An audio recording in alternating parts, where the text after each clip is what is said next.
히브리서 11장 17절부터 22절까지 읽겠습니다. 아브라함은 시험을 받을 때에 믿음으로 이삭을 드렸으니 저는 약속을 받은 자로 돼 그 독생자를 드렸느니라. 저에게 이미 말씀하시기를 내 자손이라稱할 자는 이삭으로 말미암으리라 하셨으니 저가 하나님이 능히 죽은 자 가운데서 다시 살리실 줄로 생각한지라. 비유컨대 죽은 자 가운데서 도로 받은 것이니라. 믿음으로 이삭은 장차 오는 일에 대하여 야곱과 에서에게 축복하였으며 믿음으로 야곱은 죽을 때에 요셉의 두 가가들에게 축복하고 그 지팡이 머리에 의지하여 경배하였으며 믿음으로 요셉은 임종시에 이스라엘 자손들의 떠날 것을 말하고 또 자기 해고를 위하여 명하였으며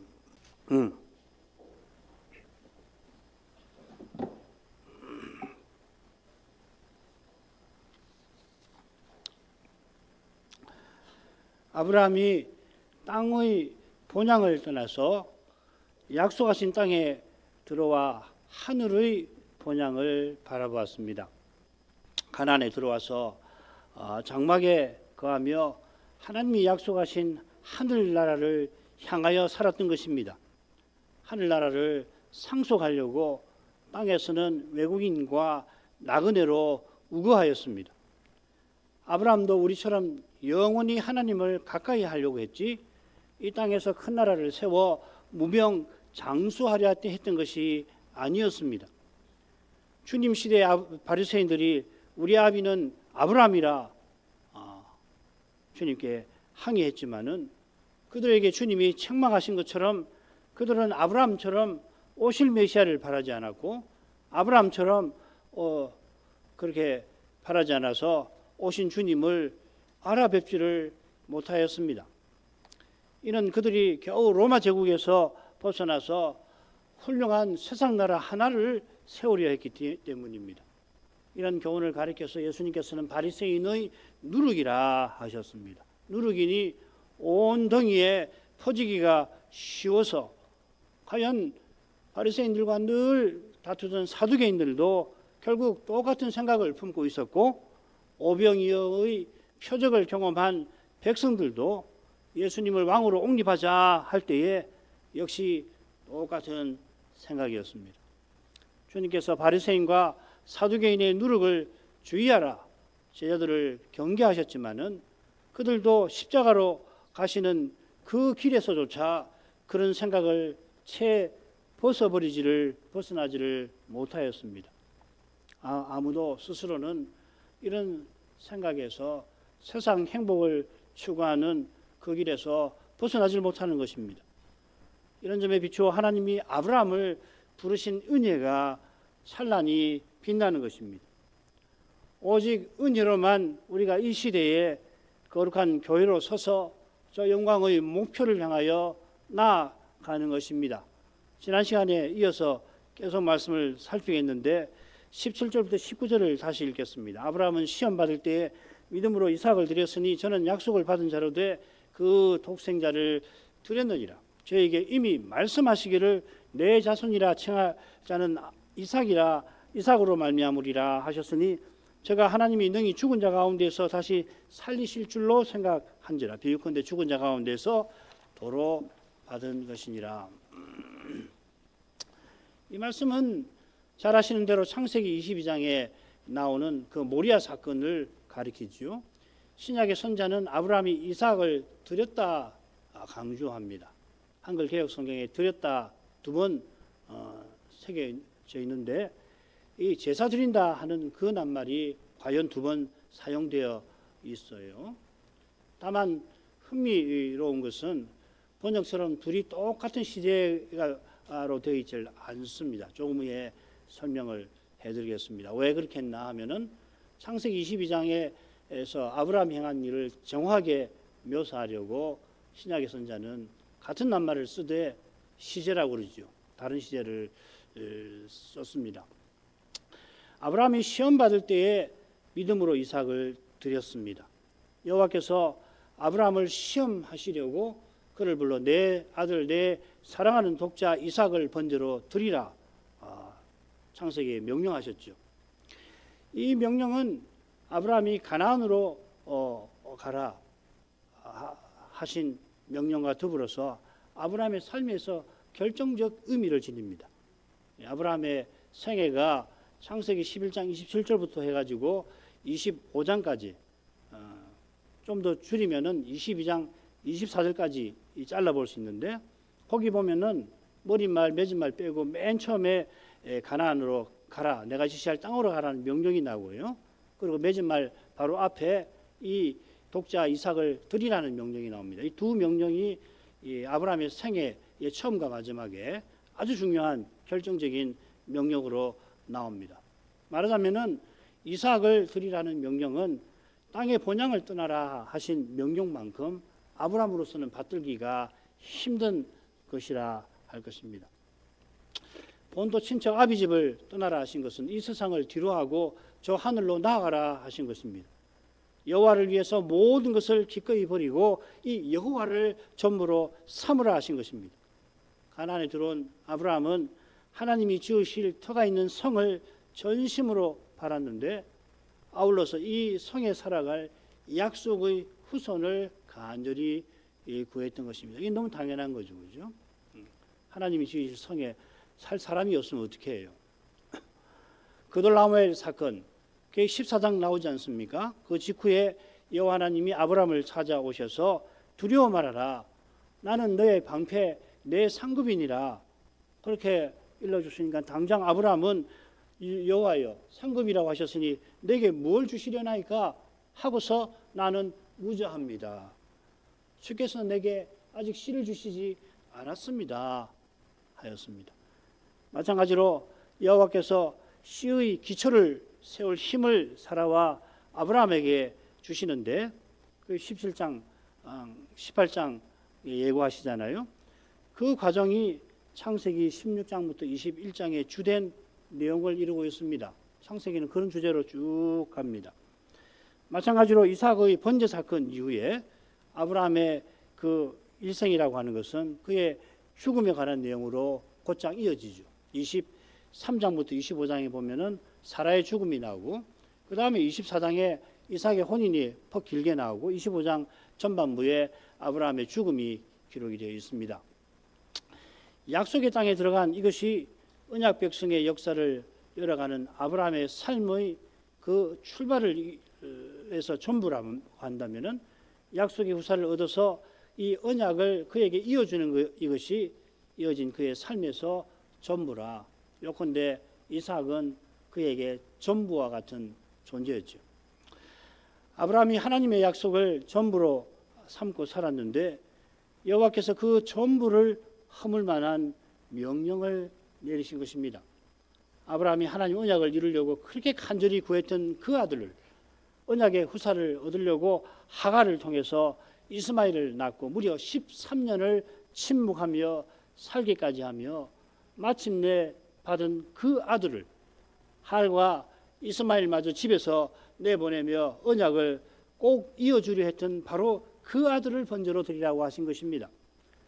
하나님께서 하갈의 몸에서 난 이스마엘이 아니라 사라의 몸에서 난 이삭과 언약을 세우겠다 하셨습니다.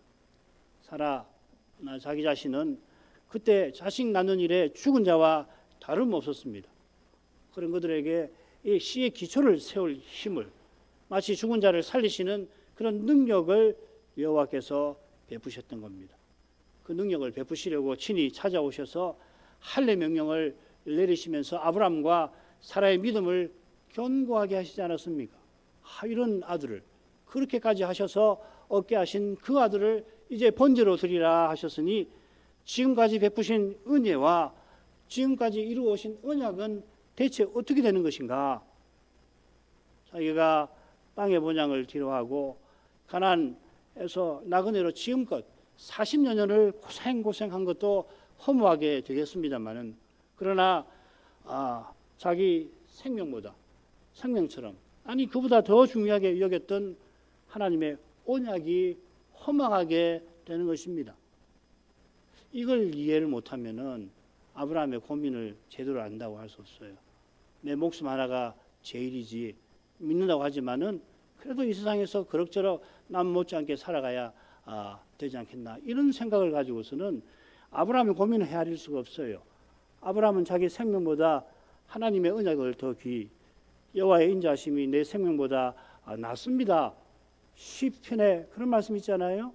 예수님이 그런 심정으로 사셨는데 그런 심정이 아니면 이 문제를 헤아릴 수가 없는 거예요. 아유 그런가 보다. 아유 힘들었겠지. 아들 그렇게 고생 얻은 아들 그 잃었으면 부모가 얼마나 힘들겠어. 그렇게 갖고서는 안 되는 거예요. 이게 보통 중대한 문제가 아닙니다. 아브라함이 이 문제 받은 문제는 자기 개인이 아니라 역사 하나님의 거룩한 역사 전부가 달려있는 그런 심각한 문제였던 것입니다. 우리가 이런 것을 하나님 말씀에 자꾸 터득해 나가야 우리의 삶도 뭐 아브라함처럼 사도처럼은 안 되지만은 그렇게 믿음의 길을 갈 수 있는 것이거든요. 안 그러면 결국 뭡니까? 죽음 앞에 꼼짝없어요. 이런 믿음 없으면 죽음의 현실 앞에 그냥 타협할 수밖에 없는 거예요. 안 할 수가 없는 거예요. 힘이 있어야지 뚫고 나갈 수 있는 거 아니겠습니까? 결국 죽음의 권세 앞에서 죽더라도 나는 영원히 살 것이다. 내게 사는 것이 그리스도 신이 죽는 것도 유익함이라.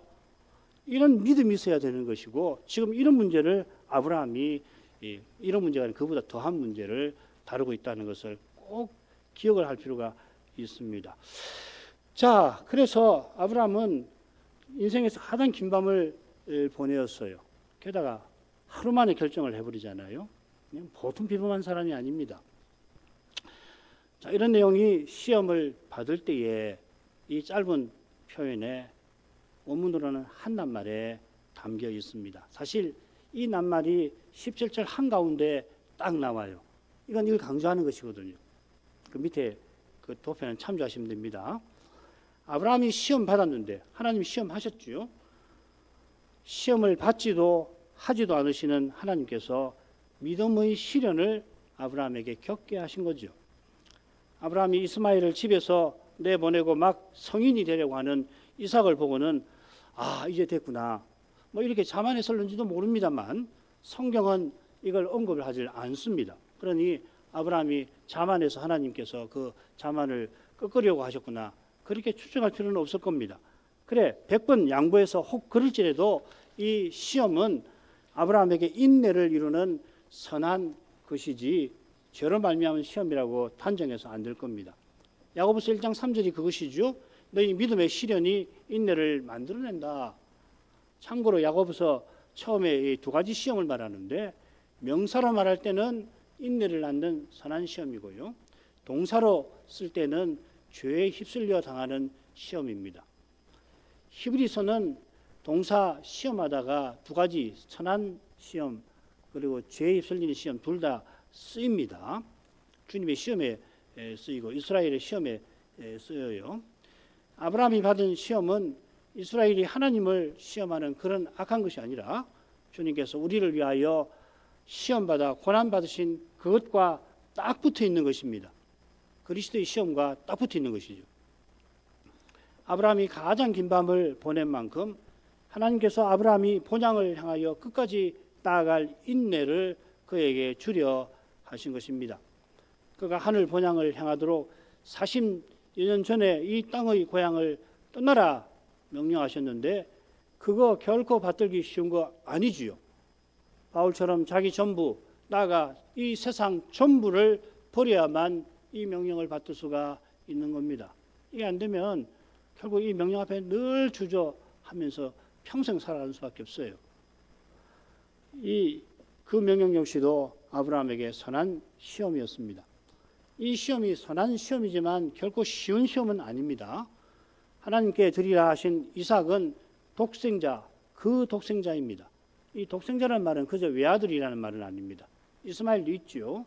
물론 이때는 이스마엘을 집에서 내보냈으니까 이삭만 실제로 남은 셈입니다만은 이삭은 한 집안의 장자만 아니라 언약의 후사인 것입니다.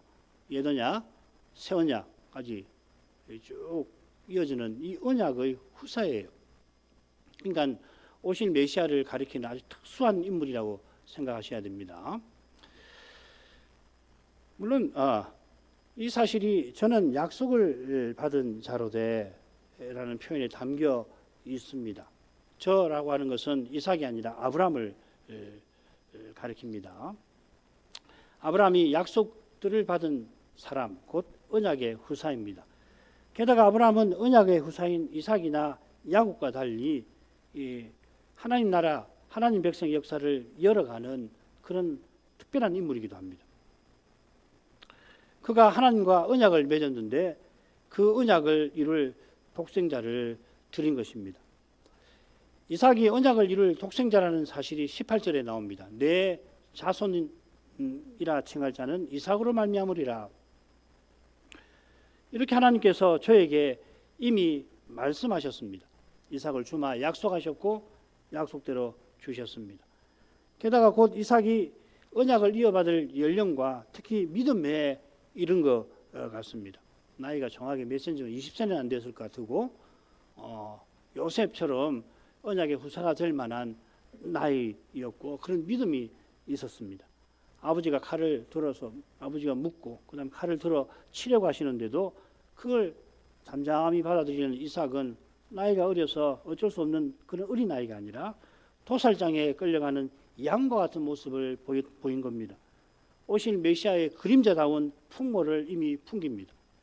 야곱이 요셉에게서 그런 풍모를 보고서 일찍이 11째 아들인 그를 후사로 삼지 않았어요? 17살 되던 때에 채석옷을 입히지 않았습니까? 이삭에게서 그런 풍모가 보였을 때 아브라함이 얼마나 감사했겠습니까? 지난 40여 년의 수고가 나아가 평생 걸어왔던 나그네 길이 전혀 고되질 않고 오히려 기쁨에 넘칠 정도였을 겁니다. 이삭이 언약의 후사로 살아가는 걸 이보다 기쁨이 어디 있겠습니까?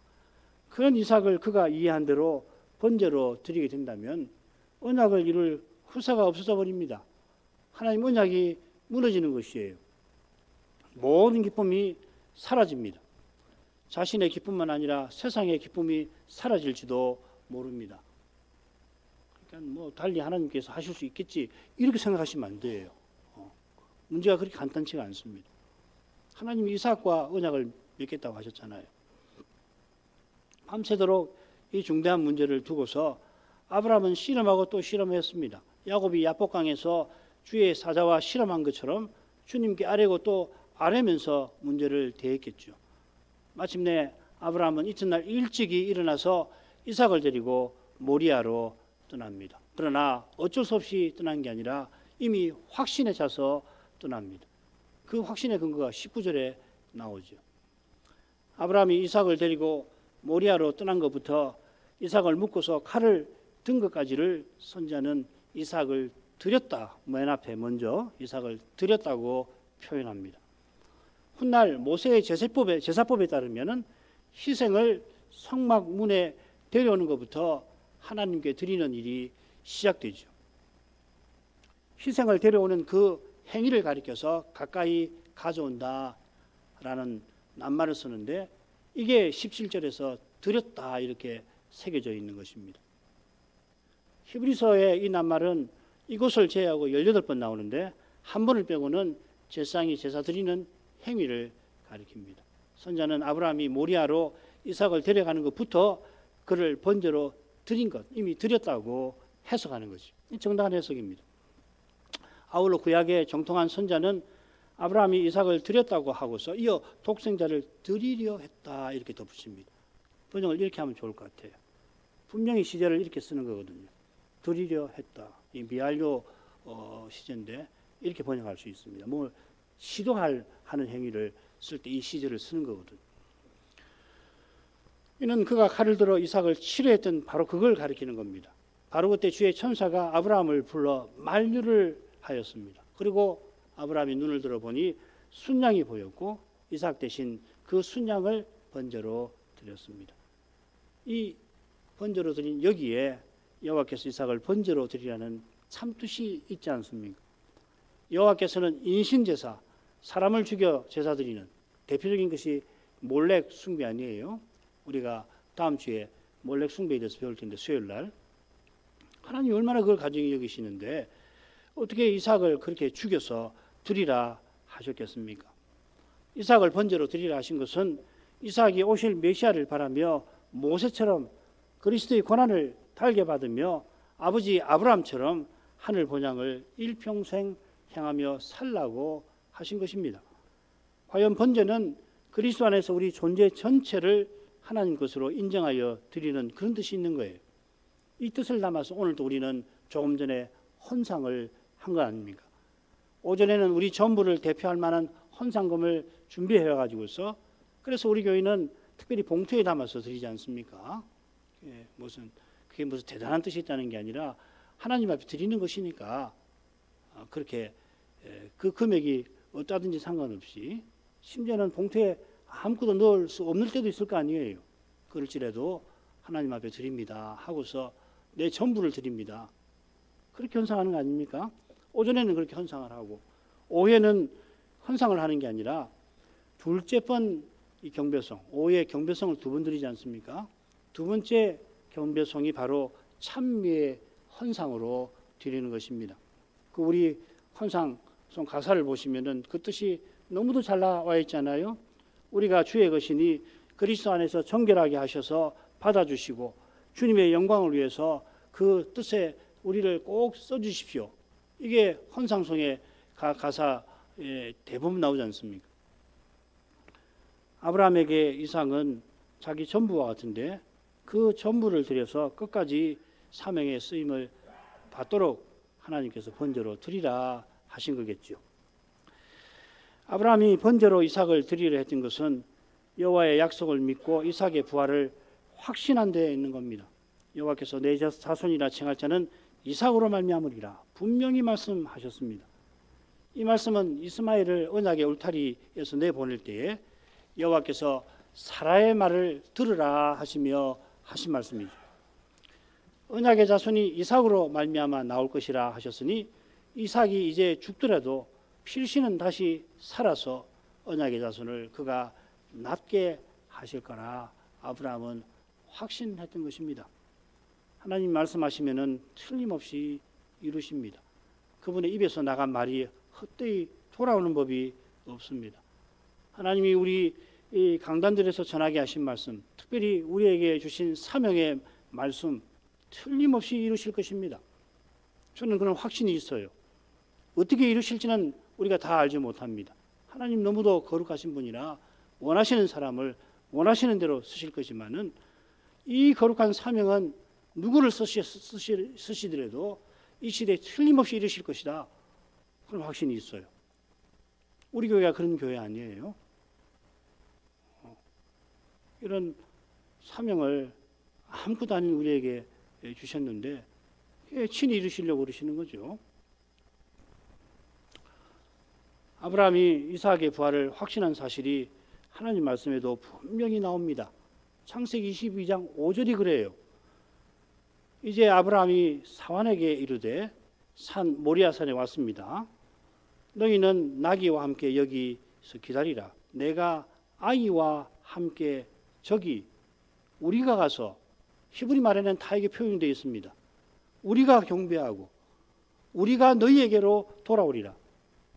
우리라는 말이 3번이나 거기 나와요. 동사에 우리라는 표현이 있거든요. 한글 개역 성경에도 내가 아이와 함께 가서 경배하고 돌아오겠다. 그렇게 해서 내가 아이와 함께라는 말을 끝까지 연결해서 읽으면 좋습니다. 본문에는 말씀드린 대로 우리라고 하는 표현이 세 동사와 함께 나옵니다. 아브라함은 이삭과 함께 돌아올 것이라고 종들에게 분명히 말합니다. 내가 아이와 함께 가서 내가 너희에게 돌아오겠다. 종들에게 말할 수 있잖아요. 확신 안 했으면. 그러나 아브라함은 나와 이 아이가 가서 우리가 경배하고 우리가 돌아오리라 굳이 밝히는 겁니다. 이런 확신은 들음에서 나고 들음은 그리스도의 말씀으로 말미암습니다. 성신께서 이미 여호와께서 그에게 하신 말씀과 더불어 역사해 주신 까닭에 아브라함이 이삭의 부활을 믿은 것이에요. 이 믿음은 아이 낳는 일에 죽은 자였던 자기와 사라가 씨의 기초를 위한 힘을 얻은 것, 이삭을 낳게 하신 것과도 붙어 있습니다마는 그런 힘을 얻은 것이 오직 하나님이 약속하신 대로 이루신 거기에 있음을 깨달은 데에서 그런 믿음이 나오는 것입니다. 그리고 이 믿음은 결국 오실 메시아를 믿는 믿음입니다. 이 믿음은 하나님이 죽은 자를 살리시는 분이심을 믿는 것입니다. 그런 분이시라 그리스도를 죽은 자 가운데서 살리신 거고, 그처럼 우리도 장차 그리스도처럼 부활에 이르게 하실 것을 믿는 것이 우리의 믿음인 것입니다. 이런 하나님이시니 우리 생각에 불가능하다고 여기는 그런 일에도 능히 해답이 되어 주시는 것입니다. 사람으로서는 심지어 계시를 하나님 말씀을 다 놓고서 살펴서 아무리 하나님 말씀 놓고 이거는 이룰 수 없는 일이다, 불가능하다, 그렇게 생각되는 그때도 하나님은 여전히 해답이 되어 주시는 거예요. 세례 요한이 하나님께서 이 돌들로도 능히 아브라함의 자손이 되게 하신다, 돌을 가지고서 아브라함 자손 사람을 만드실 수 있다 한 것처럼 우리가 구원 얻는 믿음을 가진 이것이 우리 자신에게는 불가능한 일이었습니다. 그렇잖아요. 자신의 죄를 깨닫게 되면 될수록 내가 예수를 믿다니, 하나님이 나 같은 자를 용서해 주시다니, 이런 일이 세상에 어디 있나, 그런 생각이 들잖아요. 수많은 사람이 믿으니까 믿음이 그만큼 가능해진 것입니까? 이 세상에 믿는 사람이 수천 수만 명이 있으니까 믿음은 그만큼 가능성이 있는 거구나, 그렇게 말해야 할 것입니까? 아니요. 단 한 사람이 믿어 구원받는 그 일이 중에 불가능한 것이고 하나님이 친히 이루신 기적인 것이에요. 단 한 사람을, 죄인을 구원하시더라도 하나님이 베푸신 기적이죠. 여러분, 바울만큼 그리스도를 믿기에 힘든 불가능한 사람이 얼마나 있었겠습니까? 사도행전을 보세요. 그 사람이 어떻게 예수님을 믿을 수가 있냔 말이에요. 근데 사도가 되었습니다. 하나님이 하신 거죠. 그런데 바울을 칭찬해요. 희한하게 바울을 칭찬해요. 바울이 재능이 있으니 아까워서 믿게 하셨다는 거예요. 저는 동의 못해요. 조금이라도 하나님 은혜를 약화시키면 안 되는 겁니다. 가장 하나님을 믿기 어려운 사람 아니에요? 그런 사람을 믿게 하신 거라고요. 그런데 내 죄를 보면 나도 그렇게 믿기 불가능한 사람 아닙니까? 이걸 잊어버리면은 믿음이 말하자면 희미해져 버린 거 아니에요. 그래 교만해지는 거 아닙니까? 그러니까 아무것도 아닌 자기를 내세우려고 그렇게 견디지를 못하게 되는 거 아니겠습니까? 그처럼 우리가 믿음의 길에서 겪는 일들이 때로는 도무지 견디지 못하겠다, 이게 하나님 못 견디겠습니다, 너무 힘듭니다. 근데 그리스도께서 거기에 함께 하셔서 능히 견디게 하십니다. 하나님이 주신 일이면. 탄식하는 기도가 그 증거입니다. 그런 탄식하는 기도를 드리는데 마음의 평강이, 하늘의 기쁨이 임하는, 바로 그게 그 증거입니다. 세상이 무너진 것 같은데 이제 일이 일어나면 나는 어떻게 세상을 살 것인가? 그런데 마음의 고요한 평안이 임하게 하십니다.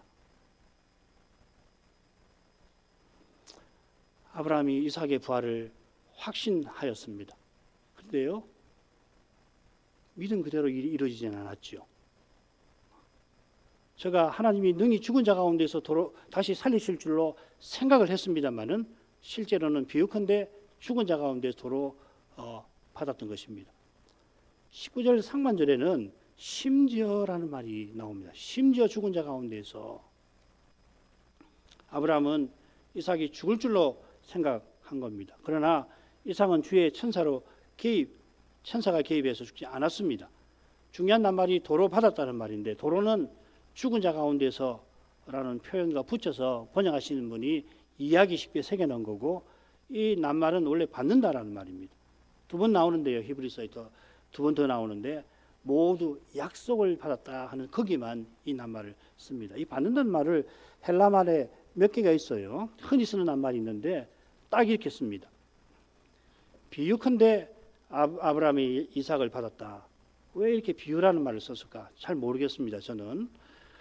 첫째로 이삭이 죽지 않았지만 죽은 이삭이 다시 살아난 것을 비유한다는 뜻도 있고요. 많은 학자들이 이렇게 해석하죠. 둘째로는 아브라함이 이런 방식으로 이삭을 받은 것은 장차 주신다는 약속을 받은 것과 같아. 이렇게 말하는 것도 같습니다. 저는 이 둘째가 더 정확한 것 같아요. 그러나 어떤 것이 선자의 의중인지는 단정하기는 어렵습니다. 게다가 둘은 서로 붙어 있습니다. 우리가 놓치지 말아야 할 점은 아브라함이 확신한 일이 그가 믿은 대로 이루어지는 게 아니라 하나님이 원하시는 대로 이루신 바로 그 사실이겠죠. 믿음의 확신은 겸손한 의지로 나타납니다. 겸손하게 하나님을 의지하는 것으로 나타납니다. 확신을 한다고 하는데 하나님을 의지하지 않고 확신하는 사람을 내세우면 그 확신 아닙니다. 그거. 확신이라고 말하기 어렵죠. 아니 믿음을 말하는데 믿음의 확신을 말하는데 그러면 더 하나님을 의지해야 되는 거 아니에요? 겸손히. 그런데 믿은 자기를 내세운다? 그게 무슨 믿음이냐고요. 주를 향하여 우리의 가진 바 담대한 것이 이것이니 무릇 주의 뜻대로 무엇을 구하든지 들으신다. 들으셨으면 구한 그것을 이미 얻은 줄로 확신한다. 요한일서 5장 14절에 이 놀라운 말씀이 있습니다. 우리가 그를 향하여 가진 바 담대한 것. 주의 뜻대로 무엇을 구하면 하나님이 틀림없이 들으시고 들으셨으면 이미 얻은 거나 다름없다. 이런 담력을 우리가 갖게도 돼요. 기도할 때 뭐 자주는 아닙니다만은 틀림없이 주신다. 주셨다. 어떤 때는 기도 자체가 답이라는 걸 알게 되거든요. 이게 답이구나. 이미 답을 주셨구나. 그때 알면 좋은데 대개는 나중에 알게 되죠. 아무튼지 구한 대로 주실지 바꾸어 주실지는 주님께 달려 있습니다. 바라는 대로 그 시점에 주실지 지체해서 주실지 역시 주님이 정하시는 겁니다.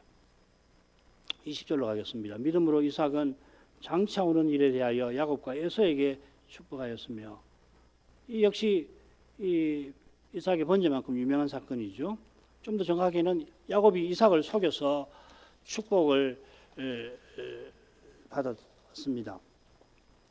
창세기를 얼른 읽으면 야곱이 어머니 리브가와 공모해서 눈먼 아버지를 속인 일, 눈먼 이삭이 신령한 일에 얻은 나머지 에서에게 장자권을 물려주려 했던 거, 이게 얼른 읽으면은 믿음으로라고 하는 표현과 잘 어울리질 않지요. 선자가 장차 오는 일에 대하여 이걸 강조하면서 이 사건을 교훈하고 있습니다. 사실 선자는 심지어 장차 오는 일에 대하여 이삭이 축복했다 이렇게 씁니다. 문제는 이제 사본을 보면 심지어라는 말이 없는 사본도 있고 아마 여러분 갖고 계시는 영어 성경 보면 이 심지어라는 말, even이라는 말 안 나올 겁니다. 선자는 이삭이 축복한 일이 장차 오는 일과 관련되어 있다는 것을 강조합니다. 이 장차 오는 일은 장차 오는 세상, 장차 올 영광 성에 관한 거죠. 아브라함이 바랐던 저 영광스러운 미래, 우리가 역시 바라는 영광스러운 미래에 관한 겁니다. 이삭이 애선 줄 알고 축복했는데 그 축복의 내용이 아브라함에게 주신 약속과 딱 붙어 있는 것이죠. 이 축복 행위가 믿음으로 행한 것이라 말하기는 주저되는 면이 분명히 있죠. 그런데 이삭이 이내 축복한 이가 에서가 아니라 야곱이라고 하는 것을 알았을 때에 철회하지 않았습니다. 에서가 야곱을 죽이려고 하는 줄 알고 야곱을 부르다가 다시금 그에게 축복을 하고 같은 축복을 하고 바단 아람으로 보냈죠. 이삭이 늦게라도 야곱이 언약의 후사인 것을 알고 그가 언약을 이어가기를 바란 것입니다. 이게 믿음으로라고 붙일 수 있는 내용이겠죠. 에서에게가 더 붙어 있습니다. 이건 설명하기 쉽진 않은데 에서에게 지상의 복을 줬다 이 말이겠죠. 왜냐하면 에서가 바로 이어 배도자로 나오지 않습니까? 그러나 에서는 하나님을 멀리 하였으므로 복이 없는 것만 못하게 될 수 있고 과연 그랬습니다. 자, 20절, 21절 간단히 생각을 마치겠습니다. 믿음으로 야곱은 죽을 때에 요셉의 각아들에게 축복하고 그 지팡이 머리에 의지하여 경배하였으며 야곱의 삶도 이삭의 삶처럼 축복을 위한 것입니다. 딱 이렇게 표기를 해놨죠. 선자는 야곱이 특별히 죽을 때에 축복했다고 하였습니다. 이삭이 눈먼 상태에서 그러니까 그 세상을 떠날 줄로 알고 두 아들에게 축복했습니다마는 축복하고도 무려 43년 지나서 이삭은 180세죠. 세상을 떠납니다. 반면에 야곱은 130세에 이집트로 내려갔다가 요셉을 만나고 17년 지나 요셉이 17살 때 이집트로 갔는데 그 17년 지나 세상을 곧 떠날 때에 그 직전에 12아들에게 그에 앞서서 요셉의 두 아들에게 축복을 했죠. 먼저 요셉의 두 아들에게 하고 49장의 12아들에게 축복을 하였습니다. 그런데 왜 12아들에게 축복한 일이 중요할 것 같은데 이 요셉의 두 아들을 축복한 일을 언급했나? 이것이 이제 우리가 주목해야 할 점이겠죠. 12아들을 축복하면서 특별히 유다에게서 메시아가 날 것이라고 야곱이 예언을 합니다. 야곱이 일찍이 요셉을 언약의 후사로 세웠는데 죽기 직전에 언약을 이을 이는 요셉이 아니라 유다라고 하는 것을 깨달은 거죠. 이런 점에서 12아들이 아니라 요셉의 두 아들에게 축복한 것이 창세기의 문맥을 보거나 오실 메시아를 바라는 점에 조금 어울리지 않아 보입니다마는 아버지 이삭과 달리 야곱은 죽기 전에 언약의 후사가 유다인 것을 분명히 알고 유다에게 축복하기 위하여서 먼저는 요셉의 두 아들에게 축복을 했죠. 그의 장자권을 인정해서 두 몫을 주므로 네가 상전을 맡아. 그러나 언약의 후사는 네가 아니라 네 두 아들이 아니라 유다다. 그래서 요셉 지파는 없어지고 에브라임, 므낫세, 에브라임 두 지파가 있게 되잖아요. 그게 야곱이 안배한 거 아닙니까? 그게 이제 요셉도 아버지 의중을 잘 알거든요. 얼마나 위대한 인물인지 모릅니다. 자기가 권력을 하자면 지금 형들 제압하는 거 아무것도 아니지 않습니까? 그러나 믿음의 사람이라 언약을 잇는 일은 그렇게 하는 거 아니거든요.